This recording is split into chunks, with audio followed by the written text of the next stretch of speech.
me. I looked closely because I said, possibly could it be 1800s? We got to find J. Marion Sims in here, and surely his speculum is there. The speculum used to evaluate European women coming through. But did they tell you when they showed you Sims' instruments, the one who's standing in Central Park, that those instruments were developed by experimenting on black women? No, you see, that's not said. It just says, look at this instrument he developed, and these poor women had to undergo these sorts of examinations. Do you see? Mm-hmm. And so I'm watching this, and while I can empathize with that, who empathized? Where are the tears?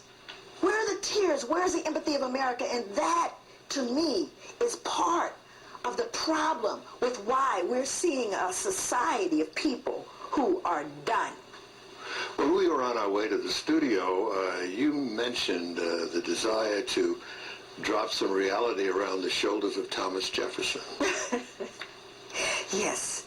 And again, if people would read it, it's really clearly there. Thomas Jefferson, in the close of my book, the soliloquy of Thomas Jefferson was fully aware of what the impact of the long-term impact of enslavement would be on white people and black people and everybody in between that were confused. He talked about the horror associated with slave masters did, and that their children imitated the behavior among their friends and younger children that were enslaved, and that built into a sickness on the part of Europeans and a hatred and antipathy on the part of Africans. And his greatest fear is that it would end in the extermination of one or the other race.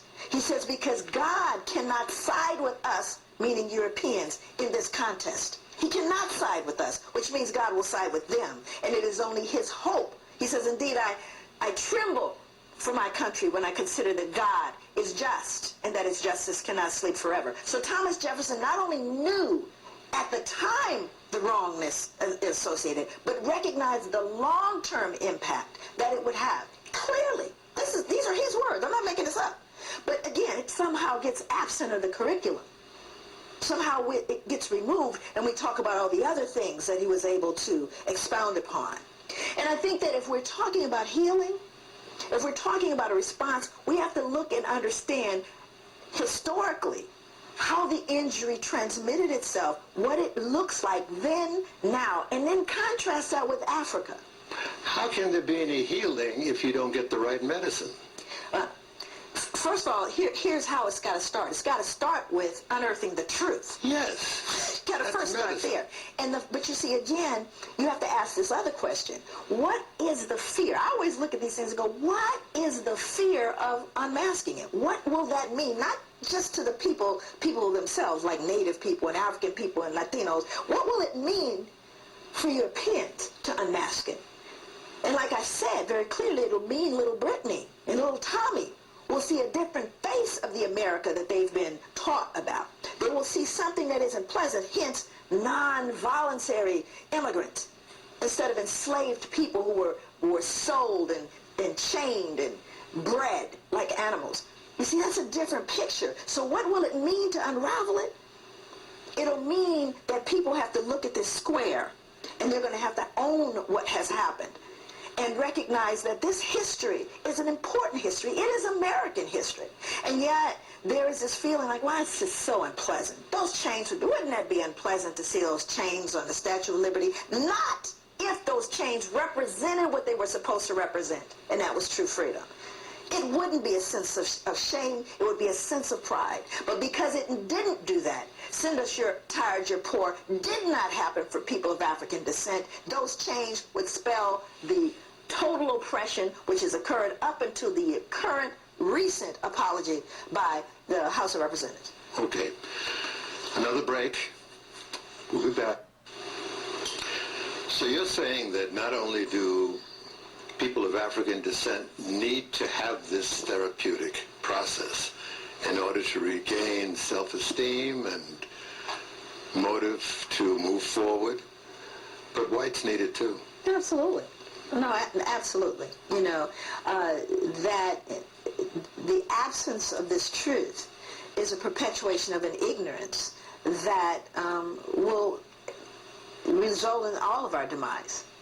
And so what I think is that the fear associated with the truth, I think, is what is creating the problem. And I think once you get it out, we can begin to extricate it. We can begin to deal with it. But there's been so much denial, fear, guilt, pain, all of those things associated with these truths that we don't recognize that this thing is festering into a hot mess that doesn't have to.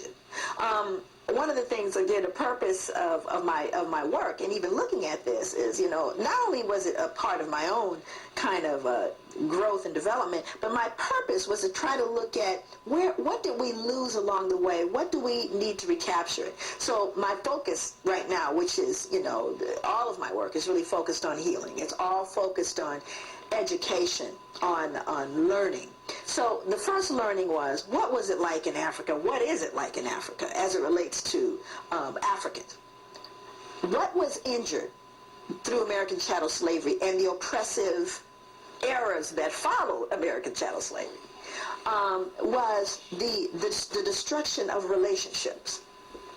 If you were to kind of boil it down, I want you to stay with that theme because it is the focus, the matrix, if you will, that we use to get back through. And part of it is to look at what were relationships like. Well, it was collective, people worked together, there was this whole sense of tribe, the connection to the land, all those things. Then you had chattel slavery, folks getting ripped off, taken places, traumatized, untreated by that trauma, continuing perpetual trauma. What did that result in? Well, from an African vantage point, as a result of that collective, that village, you have respect, you have honor, you have nobility, you have this sense of self, trust, all this. Now, what do you have when you have a destruction of those relationships? Chaos. The polar opposite. You have the polar opposite of that. You have people who are suspicious, who are fearful, who are distrustful, are not willing to work with other people, that have fragmented senses of themselves and other people, and thus you have this kind of fractioning that continues to happen. So a question that comes up with, weren't we doing better at some point? That's always a question. And the truth is we were. During segregation, we started doing better because we started having to deal with things on our own and building some sense of that community back. Then it got fragmented by, hey guys, come on over here, we'll treat you like everybody else. So now we want your money, we want your community, we want your land, we want all of that in exchange for equality. Well, that wasn't true. Clearly wasn't true. So what happens then? So now what we're left with is this response. We're left with this fragmentation. The key is through the relationships. Recently, on Black in America, there's a gentleman through the relationships. Recently, on Black in America, there's a gentleman shown. This gentleman has a 100% success rate of getting young black students in college. 100%. I'm so happy he was there. The natural question I would ask is, hey, I got it. Let's replicate that. How about we replicate it? Because this is not rocket science here. But what does he have? And the reason why it's not so easily replicable is because it's him. Okay? Hence, he has a relationship with those children. He picked them up. He put them in his car. He put his heart, his soul, his life. Can you replicate him? Well, he's not the only one. But I would venture to say, and I would submit to you, every program, whether it's rehabilitative, whether you're dealing with youth, after-school programs, any of them, that the common element is relationship. Because you see, that's what's fractured. If I believe you trust me, you believe in me, you love me, young, old, in between, it is going to foster a sense that is going to have me not only believe but achieve. And that's something, an element, not rocket science. Look at any program.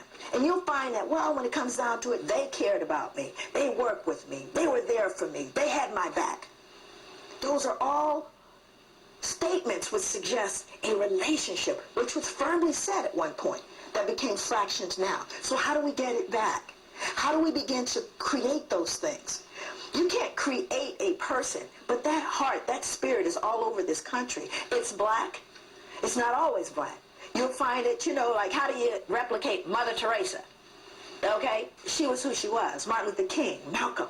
You see, there were those who have always would arise who felt that. But there are also many people who feel it. And that's the key, is to heal the relationship where it is. where it is, and those young people believe in him. I would venture to say that sometimes programs here that are rehabilitative, prison, whatever it is, that when that person is removed, you throw money at it. Let's get 4 more buses. Then you get further away from what? The relationship, and you begin to see a different result, because of the nature of the injury, it is the relationship that is most critical. Okay, time for a last book. Malcolm X once said that land is the basis of independence, you know, and it moves me to ask a question. Can you name any part of this planet where we dwell and control the economy where we dwell? Sometimes we look like we control the economy. I don't know. Honestly, I'm sure there are areas, probably not very large. Like this? Yeah, not very large. Where would you place that in your agenda for Healing? some healing? Economics is right up there at the top. It really is. I mean, you know, so much of this has to do with, you know, again, there's a point at which you don't care if you like me. It's not about you liking me. It's about me having the right to exist and to be independent and to be able to survive in my environment in a manner that is appropriate and fair and just. So justice is critical, and justice implies equity as it relates to financial issues, and we know that that's huge. Of course, everybody knows it's huge right now. Because it's a shock to go to Africa and see the total domination of African countries by Europeans. And Chinese. At this point, yeah, Chinese. In growing numbers, right? In growing numbers. And again, I think that we have to recognize that we have to function as a global society. And a global society has responsibilities. Now, we can ignore that if we'd like. And I think that just like we ignore the global ecological system, you can ignore it if you like, but it eventually comes back to get you. All of us, you know. And I think similarly, as we begin to look at these economies of countries all over the world, we look at the Sudan, and we look at, you know, things that have gone on. This just basically we've turned a deaf ear. Ultimately, that's going to reverberate back, because we are a global society. And what goes around? It comes around, you know. And really, you know, I think that there has to be a matrix. And I am, of course, on the side of the hands-on, working with people, and that's great. But at the end of the day, they don't have a place to live and can't eat and can't work. I don't care how good that make them feel. Okay, I don't care how clear they are about their identity or their connection to their ancestral roots. If I don't have a place to sleep, I cannot gain food, I cannot care for myself or my family. Now we have a whole nother ball of wax. You see, it has to be a parallel process, that not only must we start looking at ourselves and, you know, getting rid of certain behaviors, which I created a matrix to do that. We can begin to extricate that. How can we self-examine? By what process? There are a lot of processes, I think. The one that I've created, and the one that, you know, I've been working so long, looking at this enough to go, okay, so how does one look at oneself? In my study guide, which is now printed and will be available very, very soon, within weeks. This study guide, there are parts of it where there's a matrix. So I give you examples from the book. What is vacant esteem? What is racist socialization? What is anger? What does that look like? Starting with enslavement. Well, those are clear. There's certain behaviors that happen. And then there are behaviors that came out of that. Self-hatred, good hair, light-skinned. What is that term? High, yellow, gone to waste. Crazy stuff, right? You have that. You have this anger, this distrust, this ambivalence that you have to deal with. And then you have this socialization process which continues to lie to you. Well, how do you begin to eradicate that? Then you look at it. What does it look like in my family? For example, you look at your own family, brings you all the way down to yourself, and then it says, what is your response with all you know now? Now that I understand where it came from, I understand what it started to look like, then I looked at how Mama and Grandpa and cousin and Pookie dealt with it. Now I got to ask myself, with all this knowledge, what am I going to do? How am I going to perceive myself? Am I a Negro? Am I colored? Am I the N-word?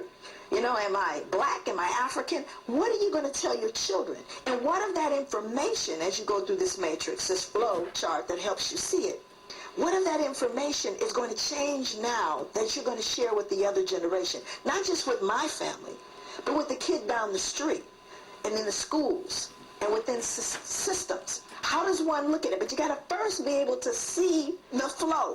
That's the problem. We see enslavement. We don't see what that got to do with it. You got black kids right now that go, Afro, I ain't got nothing to do with Africa. Right now. I don't have nothing to do with Africa. And if you look at the lyrics of Lil Wayne, it's scary, right? So you have all these different things. How did that happen? Where did it go amiss? That's why there has to be an assessment process. That's personally. On the flip side, there has to be justice. Has to be justice. Because while all of this is going on, there has to be a system by which I can plug into that is just, fair, equitable to me, and safe. So one cannot happen without the other. There's a matrix. We can Power concedes nothing without a demand. It never has and it never will. Frederick Douglass said that. That's right. That's right. You concur? I concur. So we've got to find the tools and the weapons to bring that about. Parallel process. We got attorneys, we got folks in political positions, we have folks in criminal justice, we have folks social service down on the ground. We've all got to show up for this one. And everybody else out there that's interested. We need to show up for this. Why the absentia? Why aren't enough? We used to have a word in the community where I grew up called jive.